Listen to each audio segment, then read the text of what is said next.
Insanity is doing the same thing over and over again and expecting different results. But if you're ready to level up your life and get results that truly matter in your health, business, mindset, and relationships, then this is the podcast for you. Welcome to Scheer Madness, where we have unscripted, real conversations with the world's top athletes, entrepreneurs, and coaches. Discover real-world and tactical advice from the best in the business. Let's go.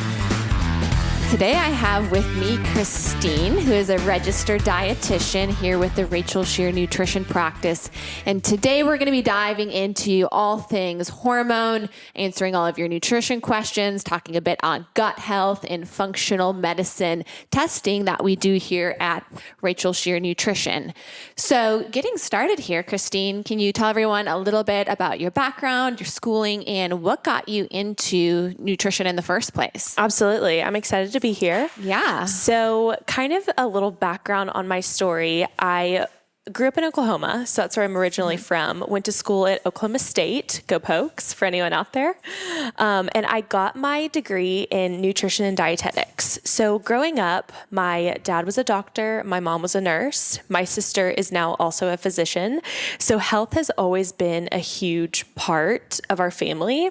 When I was younger, my mom would always take me to the grocery store and teach me how to read the food labels. And she would say, these are kind of things that you need to look for. And so she really got me involved in food at a young age. And also health was just always so big in our family. And so I think I just kind of took that and ran with it, really. Mm-hmm. So I really started getting into like cooking and baking and making healthy swaps when I was in high school. And so I knew after that I wanted to do that in college again, because that's such a big part of what we do. And so just kind of different things in my life brought me back to nutrition, which even further instilled in me just the need to kind of do this for other people. Because I think so many times nutrition is overcomplicated.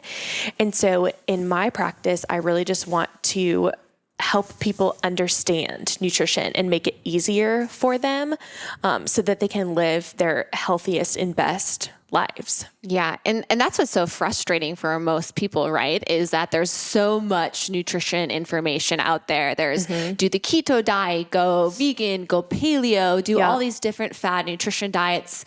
And one thing that we try to do with our nutrition practice is, like you said, we try to simplify nutrition. We try to break it down into just getting to the root cause as to what's going in. And you had a pretty interesting diagnosis, which kind of brought you more on the functional medicine side, which using food as medicine to heal your body.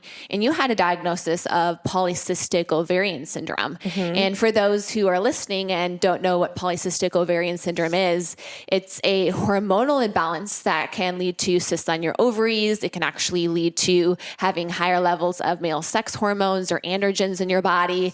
It can lead to a lot of blood sugar issues and make you gain weight. So it's something that can be really, really frustrating. So tell us a little bit about how did you use nutrition to manage this diagnosis that is traditionally managed with medication? Yeah, absolutely. So I kind of want to start at the beginning with my actual diagnosis, because even the process for me to get diagnosed took years, because unfortunately PCOS is almost like a blanket diagnosis, because it's not one specific thing. You have to have two of the three criteria, which you already kind of touched on. So having irregular cycles or anovulatory cycles is one criteria. Another one is going to be those excess androgens or those male sex hormones. And the last one is actually going to be the cysts on the ovaries. So some people who are diagnosed with PCOS may not actually even have cystic ovaries, which is kind of confusing and a little bit frustrating. But for me, I definitely had the irregular menstrual cycles, and then I had more of the high male sex hormones that kind of brought on acne and hair loss and things like that. So I went to doctor after doctor to try and get these things figured out. One doctor said that I wasn't eating enough. I needed to eat more because I was very active. Another doctor said that I needed to watch my weight, because with kind of the symptoms that I was having, having weight gain and excessive weight is a problem. So two kind of differing opinions on that one. Another doctor that I went to said, okay, well, you have acne, so let's get you on birth control because that's going to regulate your hormones, right? Regulate your hormones with birth control. Yes, yeah, absolutely. So none of those things really helped and just made me even more frustrated because you know your body the best. Doctors are there to help you, but they don't know your body the way that you do. So I knew that there was something else going on. And so my sister, when she was in medical school, she was learning at this time about polycystic ovarian syndrome. So I had to go to the doctor, get an ultrasound, get blood work done to be formally diagnosed with PCOS. And so when I got to that point, it was nice to have an actual diagnosis. But once I got to that point, it's like, okay, well, what do you do now? And it doesn't really fix anything. It's like, okay, you have PCOS, take this birth control, take this medication, which we call a Band-Aid approach here at Rachel Scheer Nutrition Practice, because it's really not fixing anything. It's not getting to the root cause as to why we have hormone imbalances, why we may have gut issues. So in your case, having the acne, the weight gain, we know that you had polycystic ovarian syndrome, you know, you had some cysts, you have higher levels of androgens, but why? So what are some things that cause PCOS? Yeah. So there's actually several different causes of PCOS. One of them is going to be kind of high stress levels. So we call it adrenal Pcos, which is kind of more of where I fall into line. So when you're under stress and your body is producing that DHEA, it causes an overproduction in those male sex hormones, which causes you to have kind of the acne, some of the hair loss, things like that.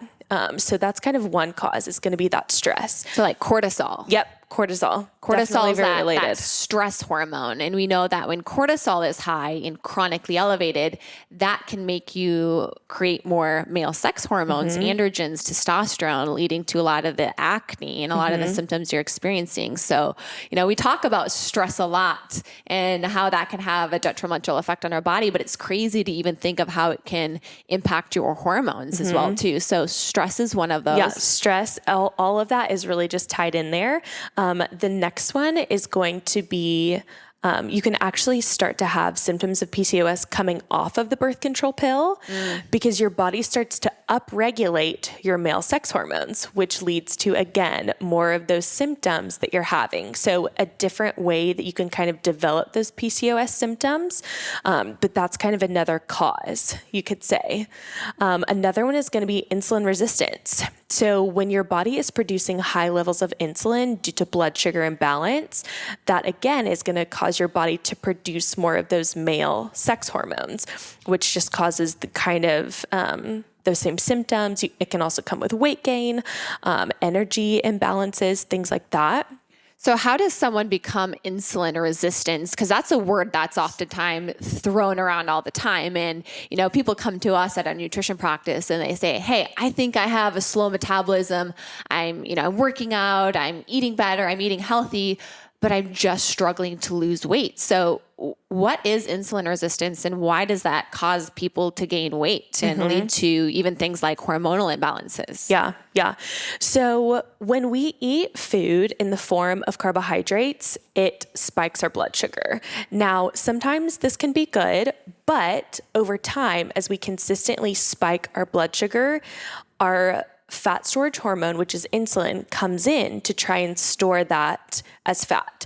So it's normal to have some circulating glucose in your blood. You want a little bit kind of circulating all the time to keep you going, keep you energized.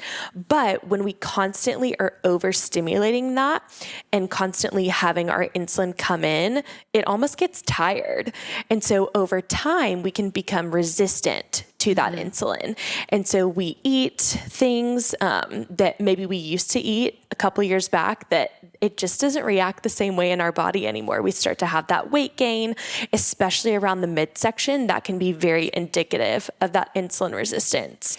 So what kind of foods? Is it any kind of food that can cause high levels of insulin, or what kind of foods do you see people overeating a lot of that is leading to the insulin resistance and ultimately in some cases with women PCOS? Because men and women both can get insulin resistance and lead to a slow metabolism and have it trouble losing weight. But what foods exactly cause insulin resistance, and how long do you think that takes to develop it? Yeah, absolutely. So definitely the first thing is going to be more of those processed and refined carbohydrates, because kind of at their core, it's really just sugar. Your body is able to easily break it down, those carbohydrates into sugar. So it's just a rapid spike in that blood sugar.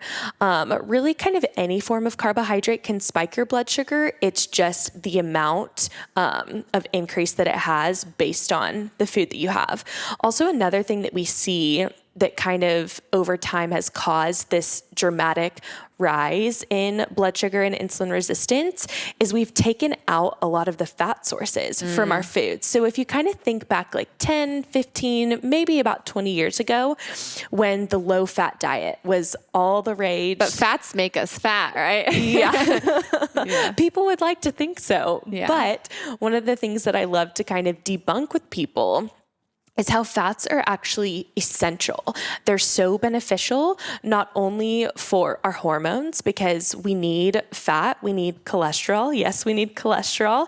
It's the backbone of all of our hormones, but not only does it help with that, but it helps to stabilize our blood sugar. So instead of just eating a carbohydrate by itself or kind of those sugars, more of those refined processed foods, when you pair that with a fat, it just stabilizes your blood sugar. And not only that, but you're not going to be under stress because your blood sugar is spiking. So that helps decrease the amount of cortisol that you're having. So everything really just kind of ties in together and has a different effect. Yeah. And oftentimes what we see too is it's like not the carbs that are the problem, but people do a lot of carbs and then they neglect the fats. You know, they kind of demonize those fats and thinking they're bad because fats have 9 calories per gram. So they're more calorie dense than carbohydrates and protein sources. So it's easier to kind of just look at the calories and think, okay, let's reduce fats in the diet so we can get into more calorie deficit. But yet we still can't lose weight doing it, right? And the crazy thing is that when people start to add more fat into their diet, yes, it may be scary kind of in the beginning because, like you said, fat has more calories. It's more than double what carbs or protein has. But when they start to add those fats back in, they're seeing a trend where I'm not hungry 2 hours after I eat. I don't need to constantly snack. I'm not hangry when I get home from work, so I don't have to rummage through the pantry and eat anything in sight because that fat helps stabilize everything. It helps keeps you full. It promotes that satiety. So it just keeps everything more balanced and more level. Yes, it may be more calories in that meal, but when you kind of look at the full picture of the day, if you're not having those constant stacks, if you're not like grabbing a bite here and there, it really kind of evens out, maybe even being less because you're only having to eat 3, maybe 4 meals a day. Yeah.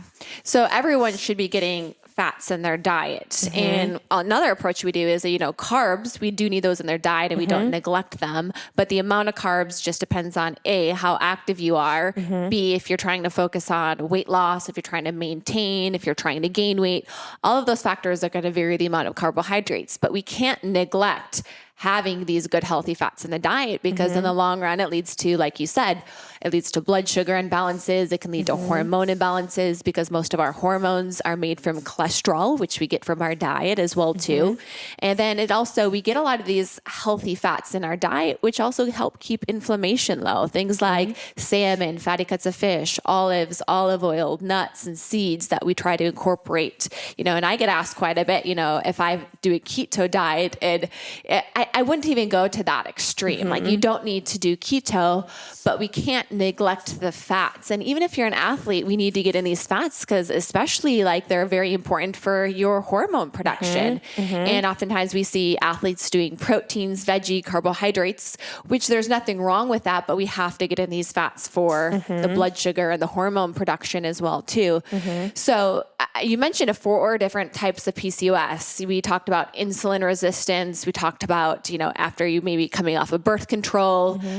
We talked about adrenal. What would be the third one that we see quite a bit? Yeah. So that last one, which you just kind of mentioned, would be inflammation. So chronic inflammation in the body, whether it be coming from different stressors, maybe the standard American diet. In our practice, we call it the SAD diet because it's very sad. Honestly, it's very high in those processed carbohydrates, refined pro-inflammatory seed oils. So we want to take those out because that chronic inflammation, that chronic pressure on the body can again cause us to overproduce those male sex hormones. So inflammation can also lead to a lot of these hormone imbalances. What foods can cause inflammation? Because a lot of what we also do here is put a lot of people on anti-inflammatory diets. And probably the first two things we do with all of our clients is we need to balance blood sugar. We need to get you on an anti-inflammatory diet. So let's talk a little bit about what those foods consist of. What are typically pro-inflammatory foods? And then what are the anti-inflammatory foods that we try to focus on with getting more in with our clients' diets? Yeah, absolutely. So I think sometimes people just want the quick fix or the easy answer. And they say, what anti-inflammatory foods can I add? What antioxidant foods can I add? Which, yes, those are great things to add, and I'll touch on that in a minute. But like you said, we want to focus on removing the pro-inflammatory foods, because if you have all these pro-inflammatory foods and you're trying to fight it by throwing on those anti-inflammatory foods, it's not going to help you in the long run. We want that balanced diet that's going to help control blood sugar and things like that. So pro-inflammatory foods are really going to be lots of those processed foods that you're getting. Unfortunately, they're just heavy laden with chemicals, preservatives, additives, gums, fillers, dyes, really the list can go on. And our body just doesn't process those things very well. It doesn't really recognize them as food. And so we need to remove those things to help our body to get back into more of that balanced state. Also, lots of the refined seed oils like canola, safflower, rapeseed oil. All these things are higher in the omega-6s, which are going to be those pro-inflammatory fatty acids. So we want to remove those things as much as we can. Also, even when it comes down to things like grain-fed meats, because when the animals that we're eating are eating foods that aren't necessarily good for them, it just kind of goes up the food chain. So we're getting all those pro-inflammatory things as well. So we want to focus on grass-fed, pasture-raised, free-range, things like that. So it's not just the food we eat, we are what our food eats as well too. That matters. And, we oftentimes get people who come in who are vegan and vegetarian, and we completely respect anyone who does that for religious or ethical reasons. But when it comes down to eating what's going to be best for your biology versus your ideology, there's nothing wrong with having meat in the diet, but I think a lot of people just don't know the difference between grain-fed, grass-fed, and even grass-fed finished, because you can even have a cow that's fed on grass and then finished on grains, and it's still going to have a lot more of those pro-inflammatory omega-6 fatty acids in it as well too. So, we have a lot of these documentaries that come out and say like, hey, meat is bad for you, don't eat it, which yes, most conventional processed meat is really bad for you. Yes, we agree with that. Yeah, like we agree. You should not be eating that. And they're like, plant-based diet, eat a plant-based diet. Yes, we also agree with that too. You should be eating a plant-based diet. And a lot of what we do is like getting it down to the basics. Like our diet should be plant-based, but it should also have some animal protein in it, because we miss out on a lot of the amino acids that we can't get from plant-based sources that we need for our muscle mass, to maintain our metabolism. We need it for our gut as well too. Our gut needs a lot of amino acids to keep our gut lining intact. And we see a lot of people with gut issues. Lots of leaky gut. A lot of leaky gut, which sometimes can come from not getting enough protein, or even people who suffer with things like anxiety, depression as well too. And we actually need a lot of these amino acids, things like L-tryptophan, L-tyrosine, which all come from these animal protein sources, which are amino acids, to create things like serotonin and dopamine. So oftentimes we get people then who, they go to maybe a plant-based diet, but then it's going to be really high in a lot of those carbohydrates as well too. Sometimes they're doing things that are a bit more inflammatory, like soy, and we're not getting enough amino acids. Now, you can definitely eat a healthy plant-based diet and an unhealthy plant-based diet, just like you can eat animal meat and eat a very sad diet, the standard American diet. And then you can also eat animal protein and it be plant-based with some animal protein in it, and then having a lot of those healthy fats in it. So it's kind of just, getting rid of a lot of the, I'd like to say misinformation out there surrounding around diet and demonizing a lot of these different food groups. And, a lot of what we try to talk about too is, real food, whole food based diet. So what do you recommend, or what is like the typical diet that you give to your clients? Yeah, absolutely. Is it the same for most people or does it differ?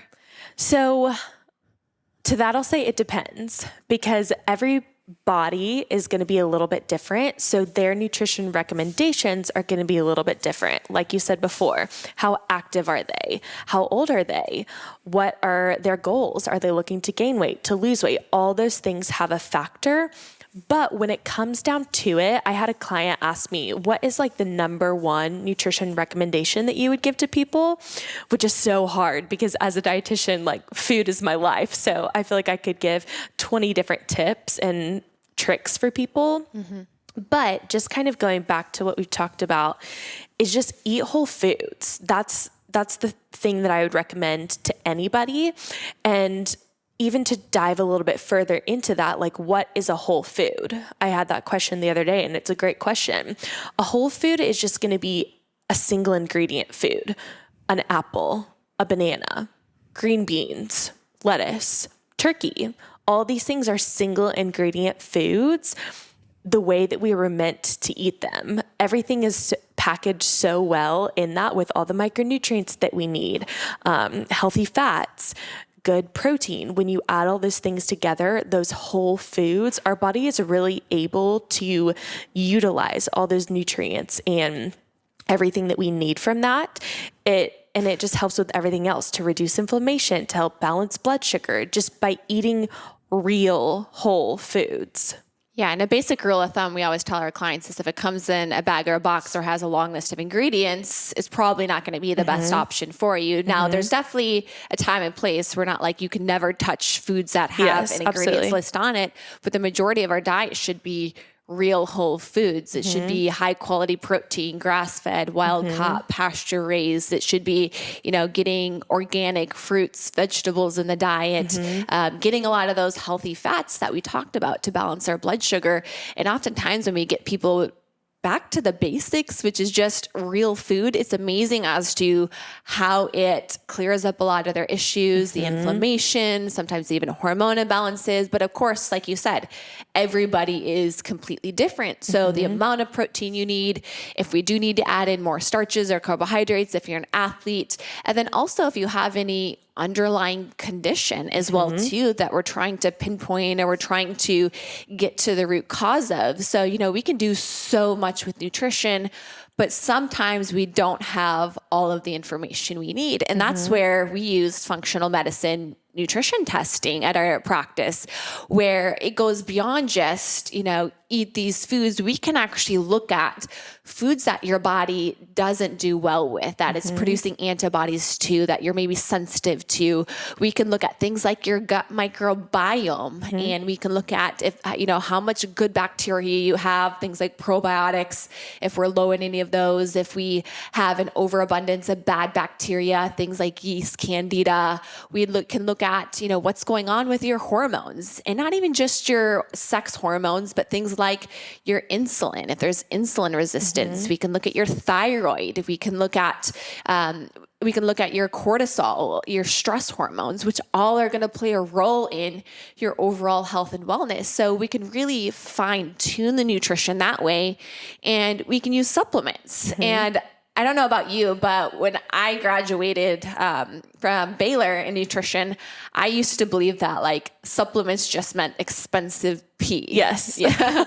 Yeah. Yeah. And I think like to an extent, if you're just taking a ton of different supplements and you have no idea what they're for, you know, that there is some truth to that. But, you know, if we know exactly what's off, supplements can actually be very, very purposeful in the diet. And because the reality is, you know, we're not eating like our ancestors were, we're hunter and gatherers. And most of us, we probably eat like 10, 15 different foods. Like I can count all the foods I eat on probably my two hands. Yes. Very much creature of habit for me. Yeah. You know, and that's okay. You know, and the same thing with a lot of athletes, you know, we don't eat a very diverse diet, which means we may be missing a lot of the essential micronutrients, omega-3 fatty acids. And then sometimes, you know, genetics in our gut, you know, and absorption plays a role as well too, as for what we can utilize. So when we do a lot of these testing, we can really pinpoint what's going on with your hormones, your gut, what foods you may be sensitive to, you know, is there any kind of inflammation or insulin resistant as to what's going on? So, you know, how do you like implement the functional lab testing with a lot of your clients, and how have you found that to be useful? Yeah. So I think it really kind of depends on the different symptoms that they're having. And the way that I really describe that to my clients is I say, okay, we can do so much through nutrition. We can get you started on a great plan. We can reduce that inflammation. We can start to balance the blood sugar. But through the lab testing, it's really just going to give us that microscopic view into what's happening inside the body. Because from the outside, we can't see kind of what food intolerances you're having. Maybe we can see that maybe there is some leaky gut just because maybe you have some bloating. Maybe you have some intestinal upset. Maybe there's like some acne or something going on. So we can tell that there's something else going on, but using the lab testing just helps us to get that full spectrum microscopic view into what's going on inside. And it also helps us to kind of make things go a little bit faster, because instead of just kind of trying everything that we can pinpoint exactly what's going on within the body. And we say this all the time in our practice, we would rather test than guess, because we want to know what's happening inside. Maybe for a time we do need to get you on those targeted supplements to kind of help your body heal. And then over time, maybe start to wean off of those once you have the diet and the lifestyle factors down.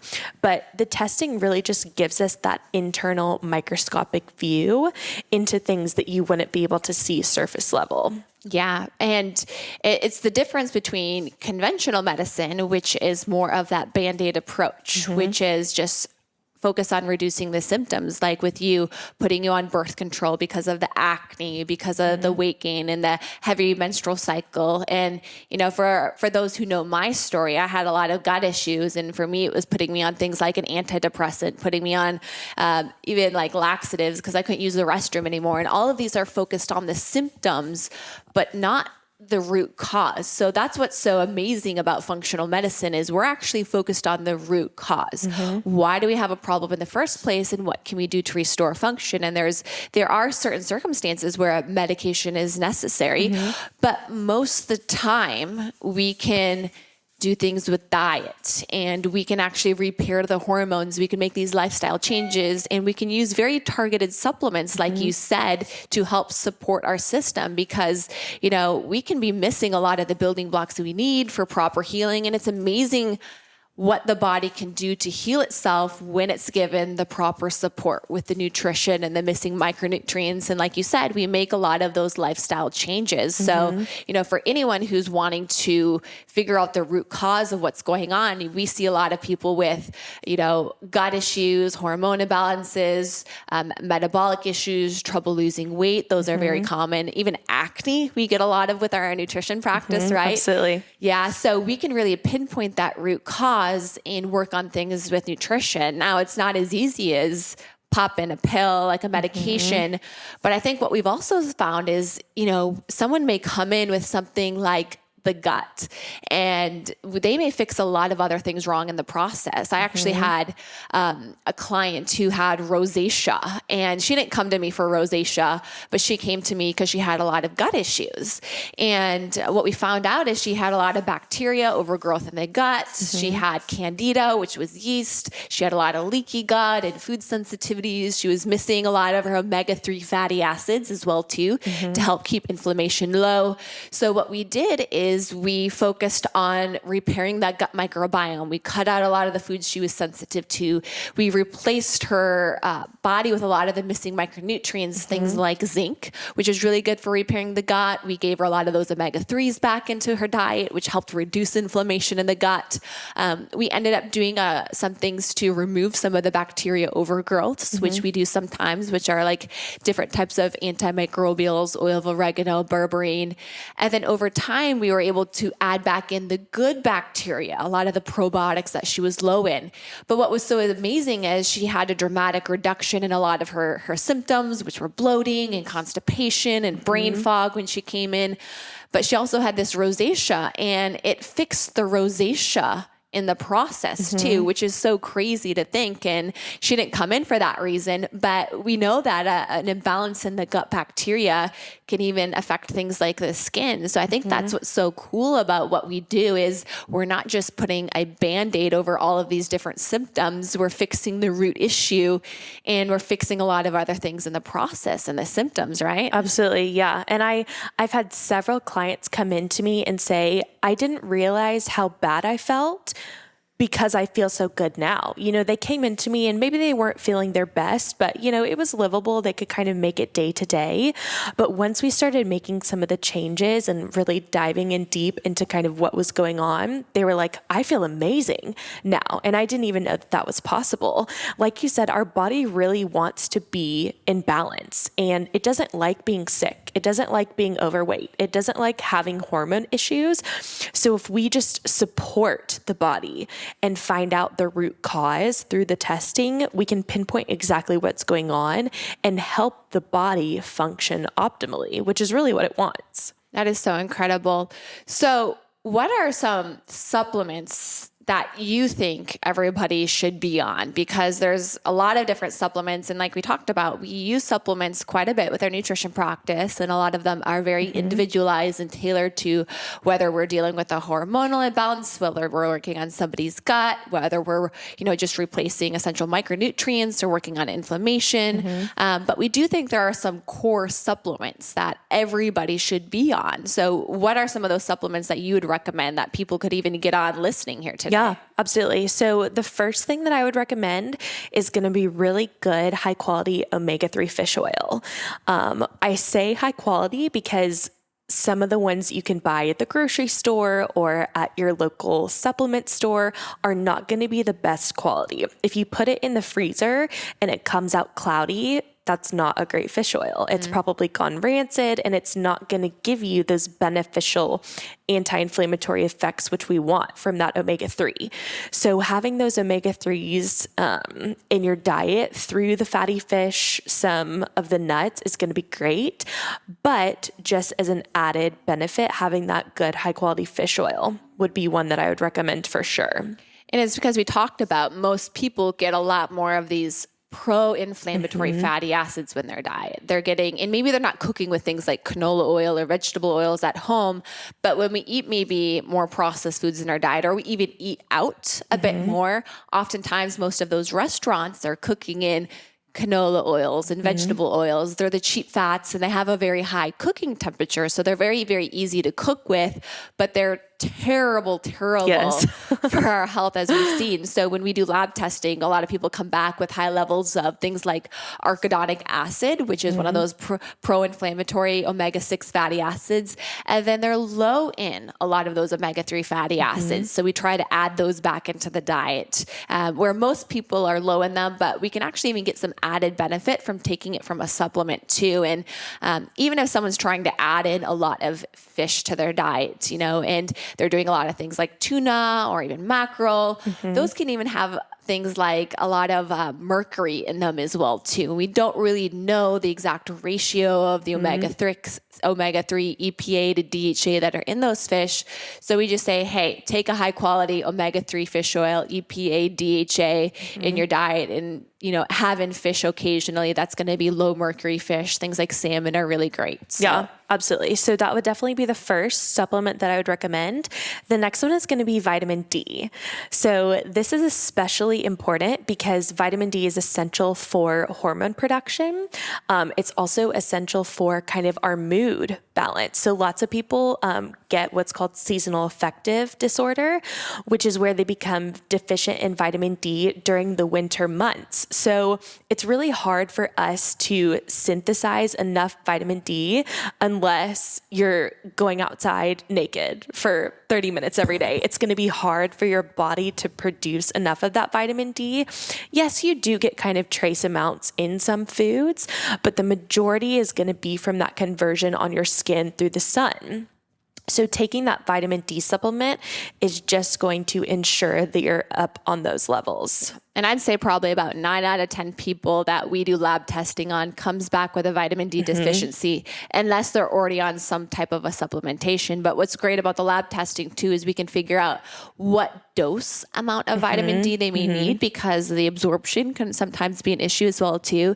Do they need 5,000 IUs? Do they need 10,000 IUs? And what's going to be the best dose for them to reach that optimal level of vitamin D, to help them with their mood, to help them with their energy levels, to help them with their immune system as well too, which is really important with vitamin D. So we have the omega-3s and we have vitamin D. And then the last one, kind of the third that I would recommend to people, is just going to be a really good multivitamin. So I kind of call this our insurance policy, right? So like you said before, especially in America, our diet is not that diverse. I almost pride myself on having a pretty diverse diet. But again, I could probably count on 2-3 hands the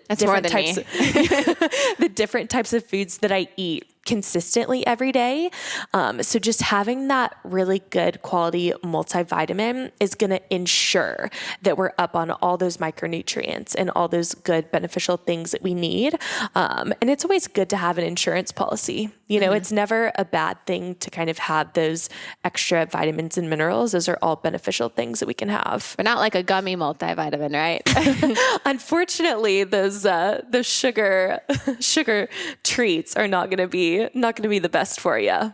Yeah. So good omega-3 fish oil, vitamin D, multivitamin, and everything else is kind of tailored to that person. Yeah, absolutely. And we can even do a lot of supplementation that helps with balancing the hormones and avoiding medications as well too. And it just all kind of depends on, what someone comes in with their symptoms, then what comes back with the lab testing as well too. So, where can people learn more about what you do as a dietitian here at our nutrition practice? Because you post amazing recipes. I don't know if you guys go and look at my page, I'm like the science nerd, and I post just like all these diagrams on the Rachel Scheer Nutrition, and I'm all about the science side of it, but I'm not creative at all. I don't take pictures of my food very often because it's not pretty.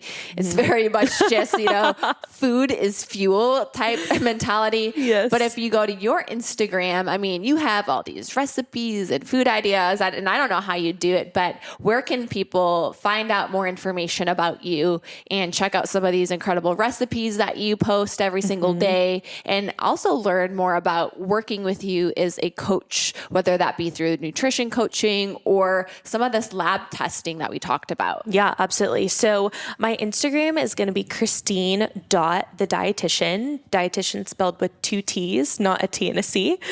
So you can find me there. Check out my page. I try and post a recipe like every other day. And then I'll also post often about the nutrition coaching and really just kind of different tips for you just in starting your fitness and health journey. If you go to my Instagram page, you can click the link in my bio to sign up for coaching. You can also read more about me as a coach on Rachel's website. That's going to be rachelscheer.com. So you can just read a little bit more about me and my story. Definitely sign up for coaching with me because we just want to be your advocate and we want to be that accountability partner for you, which is why I think the coaching is so important. Yeah. And for anyone who wants to get to the root cause of what's going on with their body, or even optimize too, it doesn't always have to be like you come in with any major symptoms. We just had a lot of basketball players that came in here earlier today that play for the NBA. And, we're going to help them optimize their diet, increase their performance that much better, but they didn't come in with any major issues as well too. So, incredible information here. And if you guys are interested in learning more about Christine, if you just want to get some great free recipes that she posts every single day, go check out her Instagram. We'll be posting that here in the comments below. And if you want to get more information about working with Christine or doing some functional wellness lab testing, you can go to our Instagram, click the application, and we do free 15-minute phone consults because we take it very seriously with the clients that we work with. We want to make sure we're a good fit for each other.